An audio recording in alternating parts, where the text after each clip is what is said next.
Nu, tu aukštas vyras. Tai keliaujam prie Bentley. Gyvas pavyzdys, kuom ir skiriasi tas PPF nuo spalvoto vinilo. Turėsim galimybę perklijuoti priekinio bamperio plėvelę. Viena iš tų užduočių, dėl kokių priežasčių atvarytas šitas automobilis pas mus. Ir puikiai matom, kad jis visiškai nuo nieko neapsaugoja. Nuo įdaužų tikrai.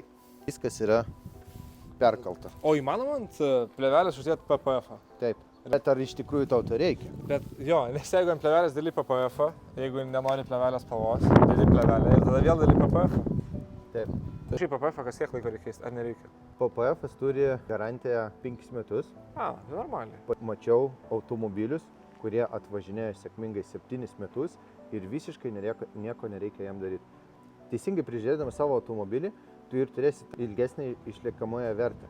Lygiai taip pat, kaip mes prižiūrim savo batus, striukė, kelnes, tiesiog pasidengęs keramiką žmonės 2-3 metam, bet jeigu bus teisingas prižiūrėjimas pačios keramikos, tai tu tiesiog išilgini jos tarnavimo laiką. Prailgini jos resursą, negu gamykla pagamino.